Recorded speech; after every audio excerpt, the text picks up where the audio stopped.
आदरणीय साथियों नमस्कार, आपका स्वागत है, अभिनंदन है अपने चैनल विधिक ज्ञान चर्चा में। मैं आर.एस. धीमान एडवोकेट।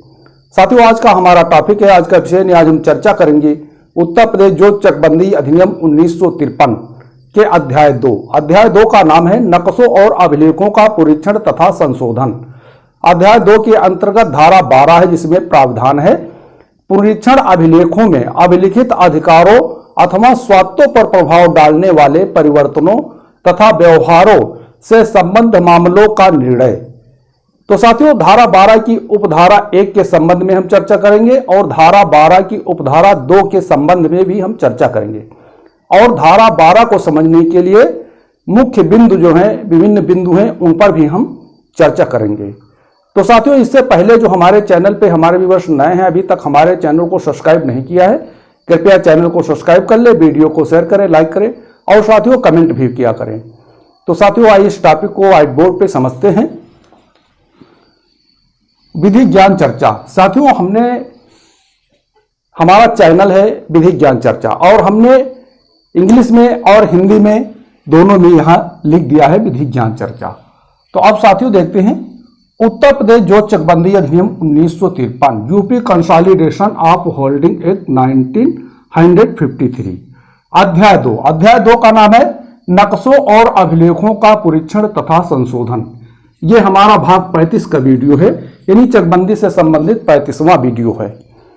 अब साथियों देखते हैं अध्याय 2 के अंतर्गत धारा आती है 12 जिसमें प्रावधान है पुनरीक्षण अभिलेखों में अभिलिखित अधिकारों अथवा स्वात्तों पर प्रभाव डालने वाले परिवर्तनों तथा व्यवहारों से संबद्ध मामलों का निर्णय। यानी कि जो धारा 12 है उसमें प्रावधान है कि पुनरीक्षण अभिलेखों में अभिलिखित अधिकारों अथवा स्वात्तों पर प्रभाव डालने वाले परिवर्तनों तथा व्यवहारों से संबद्ध मामलों का निर्णय। तो इसमें साथियों देखते हैं धारा 12 की उपधारा 1 में प्रावधान है कि धारा 10 की उपधारा 1 के अधीन प्रकाशित पुनरीक्षण अभिलेखों में अभिलिखित किन्हीं अधिकारों या स्वात्तों को प्रभावित करने वाले परिवर्तनों तथा व्यवहारों से संबद्ध समस्त मामले जिनके लिए वाद का कारण तब विद्यमान नहीं था जब धारा 7 से 9 तक की कार्रवाइयां प्रारंभ की गई थी अथवा चल रही थी, उनके उत्पन्न होने पर सहायक चकबंदी अधिकारी के समक्ष उठाए जा सकते हैं, किंतु धारा 52 अथवा धारा 6 की उपधारा 1 के अधीन विज्ञापन प्रकाशन के पश्चात नहीं।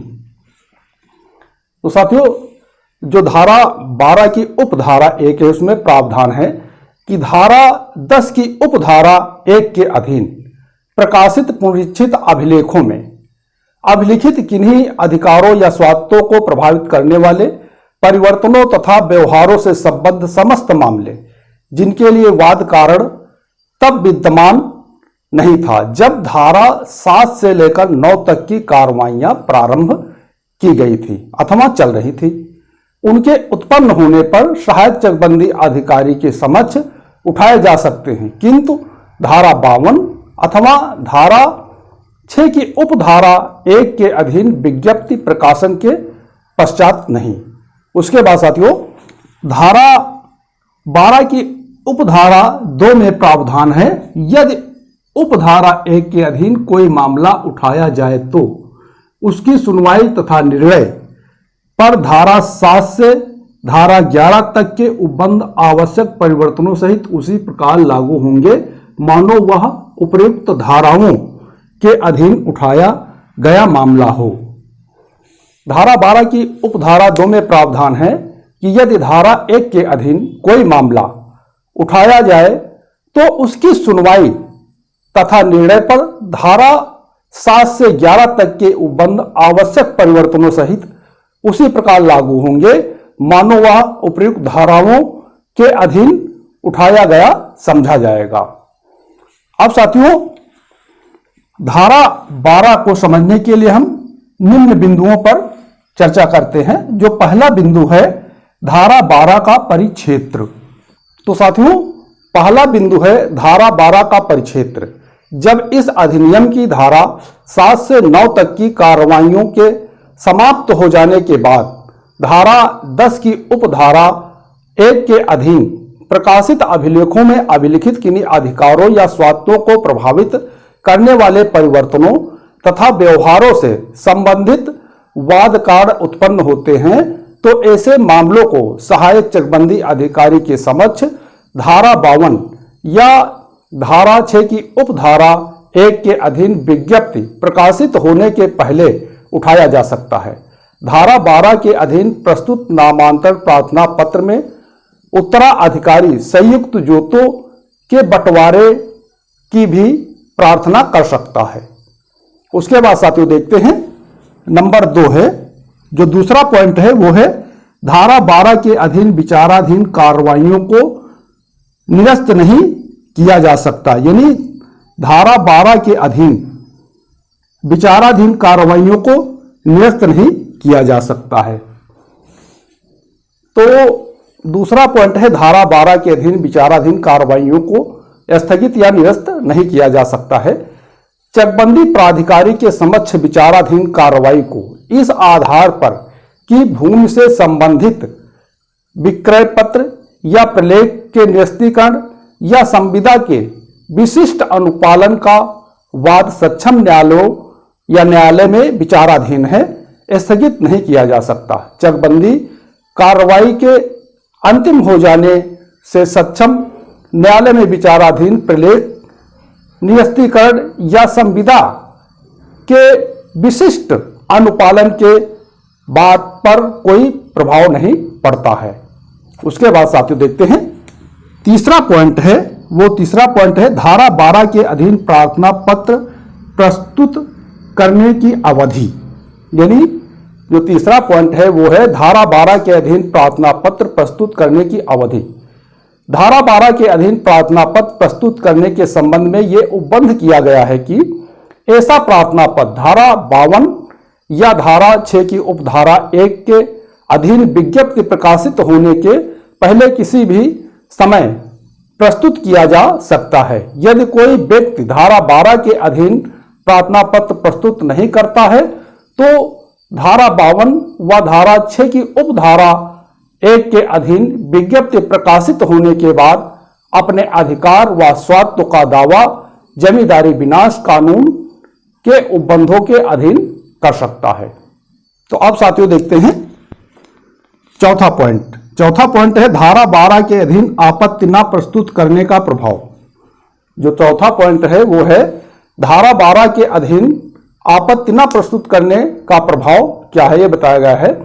धारा 12 के अधीन अपना नाम दर्ज कराने के लिए सहायक चकबंदी अधिकारी के समक्ष आपत्ति प्रस्तुत नहीं करता है तो इससे उसका नियमित वाद दाखिल करने का या नामांतर प्रार्थना पत्र प्रस्तुत करने का अधिकार समाप्त नहीं होता है।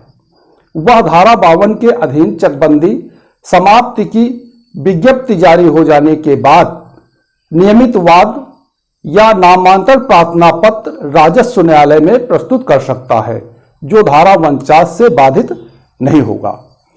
उसके बाद साथियों देखते हैं पांचवा पॉइंट है धारा 52 के अधीन विज्ञप्ति जारी होने की तिथि पर धारा 12 के अधीन विचाराधीन कार्रवाई का प्रभाव।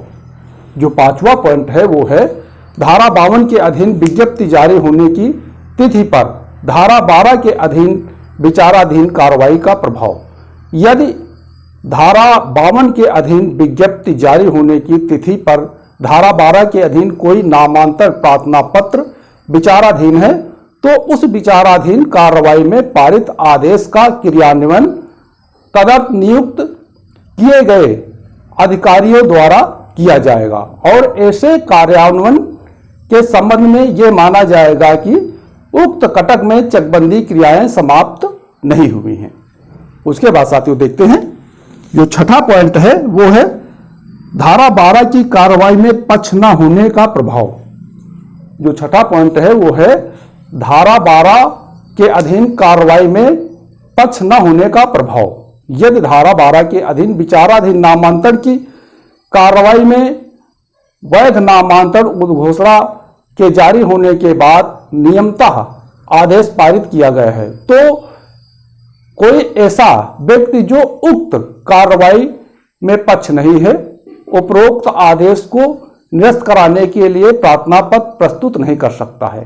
कोई ऐसा व्यक्ति जो उक्त कार्रवाई में पक्ष नहीं है, धारा 52 की उपधारा 1 के अधीन विज्ञप्ति जारी हो जाने के बाद सक्षम न्यायालय में नियमित वाद दाखिल कर सकता है, जो धारा 49 से बाधित नहीं होगा। आप साथियों देखते हैं नंबर 7वां पॉइंट है पुनर्स्थापन प्रार्थना पत्र। जो 7वां पॉइंट है वो है पुनर्स्थापन प्रार्थना पत्र। उत्तर प्रदेश जो चकबंदी अधिनियम 1953 के अधीन पारित एक पक्षी आदेश को अपास्त कराने के लिए पुनर्स्थापन प्रार्थना पत्र प्रस्तुत किया जा सकता है। इस संबंध में उत्तर प्रदेश भू राजस्व अधिनियम 1901 की धारा 201 के उपबंध लागू होंगे। लेकिन यदि किसी नामांतरण प्रार्थना पत्र को वैध तथा उचित उद्घोषणा जारी करने के बाद अविवादित वाद के रूप में निस्तारित किया जाता है, तो ऐसे प्रार्थना पत्र में पारित आदेश को अपास्त कराने के लिए कोई ऐसा व्यक्ति उक्त कार्रवाई में पक्ष नहीं है, उत्तर प्रदेश भू राजस्व अधिनियम अधीन प्रार्थना पत्र प्रस्तुत नहीं कर सकता है। दोनों पक्षों की अनुपस्थिति में पारित वाद निस्तारण आदेश एक पक्षी आदेश नहीं होता है। यदि किसी नामांतरण की कार्रवाई में जारी की गई उद्घोषणा अवैध या शून्य है, तो ऐसे नामांतरण की कार्रवाई में पारित आदेश से क्षुब्ध व्यक्ति द्वारा प्रस्तुत गया पुनर्स्थापन प्रार्थना पत्र पोषणीय होगा। तो अब साथियों देखते हैं नंबर 8। जो 8वां पॉइंट है वो है उत्तराधिकार के आधार पर नामांतरण कार्रवाई। जो 8वां पॉइंट है वो है उत्तराधिकार के आधार पर नामांतरण कार्रवाई। उत्तराधिकार के संबंध में उत्तर प्रदेश जिम्मेदारी विनाश एवं भूमि व्यवस्था अधिनियम 1950 की धारा 171 से 175 तथा धारा यानी कि उत्तर प्रदेश राजस्व संहिता 2006 की धारा 107 से 110 में दिए गए उपबंध जो चकबंदी अधिनियम के अधीन भी लागू होंगे। स्त्री खातेदार के मृत्यु, विवाह, पुनर्विवाह, अभित्याग या समर्पण पर नामांतरण की कार्रवाई शुरू की जा सकती है। इस प्रकार यह स्पष्ट है कि यदि कोई स्त्री विधवा, पुत्री या बहन आदि की हैसियत से संपत्ति उत्तराधिकार में प्राप्त हुई या प्राप्त किया हो, पुनर्विवाह द्वारा संपत्ति में प्राप्त अपने अधिकार को खो देती है, तो उसके जिंदा रहने पर भी नामांतरण की कार्रवाई शुरू की जा सकती है। तो अब साथियों देखते हैं 9वां पॉइंट है। 9वां पॉइंट चकबंदी योजना के पुष्टिकरण के पहले उत्पन्न वाद कारण तथा धारा 49। जो 9वां पॉइंट है वो है चकबंदी योजना की पुष्टिकरण के पहले उत्पन्न वाद कारण तथा धारा 49। जहां पर कोई वाद कारण चकबंदी योजना के अंतिम रूप से पुष्ट हो जाने के पहले उत्पन्न होता है, वहां पर धारा 52 के अधीन विज्ञप्ति जारी हो जाने के बाद सक्षम न्यायालय में दाखिल नियमित वाद उत्तर प्रदेश जो चकबंदी अधिनियम 1953 की धारा 49 के उपबंधों से बाधित होगा। धारा 49 के उपबंधों के विरुद्ध दीवानी या माल अदालत द्वारा पारित आदेश शून्य होगा और ऐसे आदेश को इजरा की कार्रवाई के स्तर भी चुनौती दी जा सकती है। अब साथियों देखते हैं नंबर 10। जो 10वां पॉइंट है वो है धारा 12 के अधीन पारित आदेश के विरुद्ध अपील।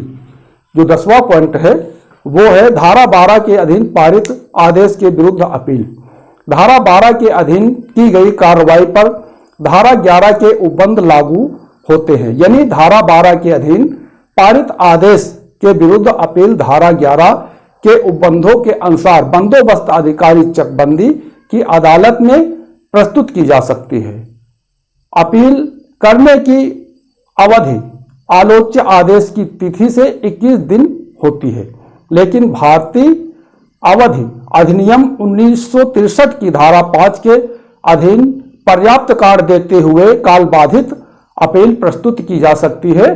इस प्रकार स्पष्टीकरण के साथ प्रस्तुत कालबाधित अपील को धारा 52 के अधीन विज्ञप्ति जारी होने की तिथि पर लंबित होना माना जाएगा। अब साथियों देखते हैं नंबर 12। जो 12वां पॉइंट है वो है प्रार्थना पत्र पर हस्ताक्षर न करने का प्रभाव।